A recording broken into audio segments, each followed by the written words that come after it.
Chris Taylor, Executive Director of the Arizona Church Security Network.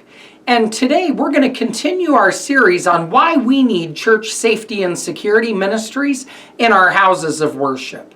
We've been discussing the different types of incidents that we recognize take place at churches in the United States. Today we're going to talk about sex offenders and sex crimes. We know this is not a topic that anybody wants to think or talk about, but we also know it's one that's absolutely crucial as we examine incidents that occur at houses of worship in the United States. When we look at sex offenders, I'm going to start out with a couple of quotes for you. And these quotes are not intended to be insulting, and I'm going to give you the source of each of these after I read them to you. And so our first quote is, "If children can be silenced and the average person is easy to fool, many offenders report that religious people are even easier to fool than most people." And that quote is from Dr. Anna Salter, who's a psychologist and sex offender expert. And so what we have to recognize is that that's the perception of the sex offenders that Dr. Salter works with. And so whether that's true or not in your organization may be the case, but the perception from our sex offenders is exactly that. Our next quote is, "Christians are generally speaking trusting folks. Child abusers recognize this fact and want to take full advantage of it." And this is from the book On Guard by Pastor Deepak Raju. And again, as we look at the perception of the offenders, they know that houses of worship provide them with access and potential victims. So what do we do? As we look at child sexual abuse, we have to have robust child protection policies.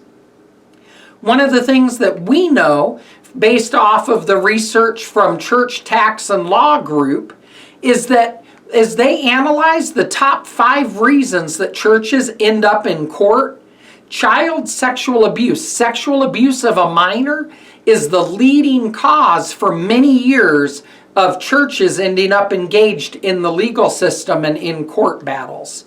And so we want you to understand the importance of child protection.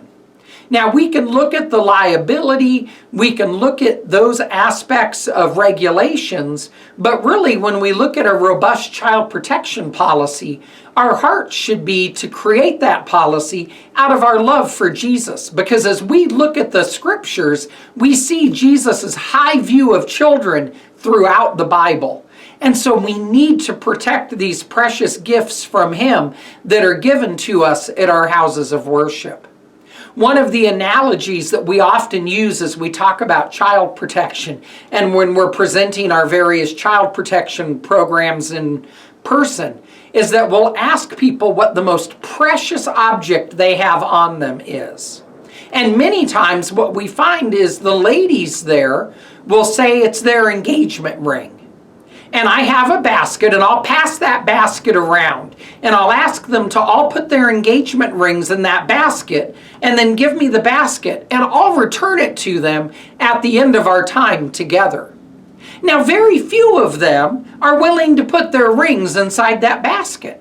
There's a little bit of a lack of trusting me to return those precious rings to them. And I'm able to use this to illustrate a point that sometimes we forget.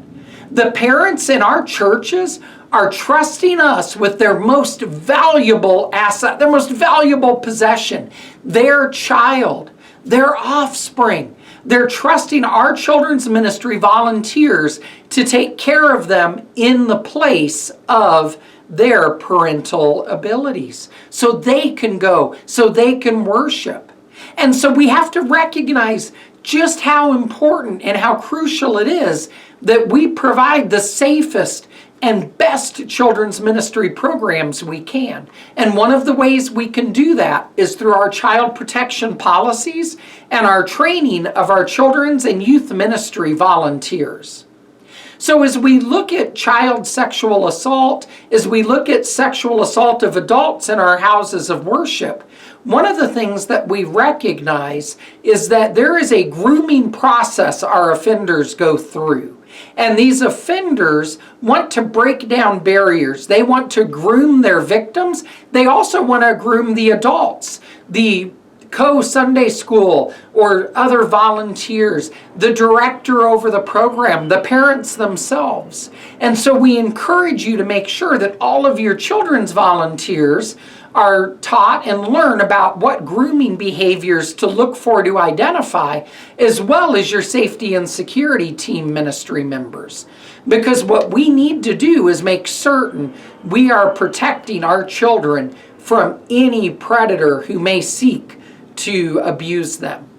When we talk about adults, one of the things that we forget is that outside of our services and our special events, there are many times at our houses of worship that we only have 1, 2, or 3 people on the campus, depending on the size of your organization.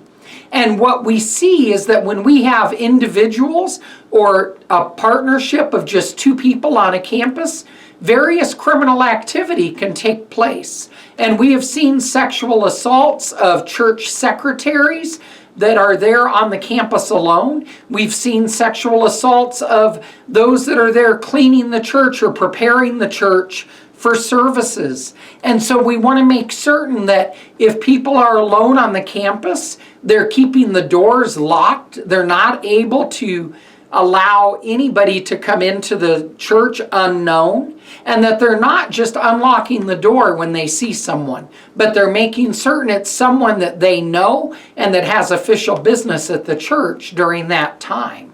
Because otherwise they may end up becoming a victim of a predator. Join us next time as we continue to look at the different types of incidents that we need our church safety and security ministries to be prepared to respond to.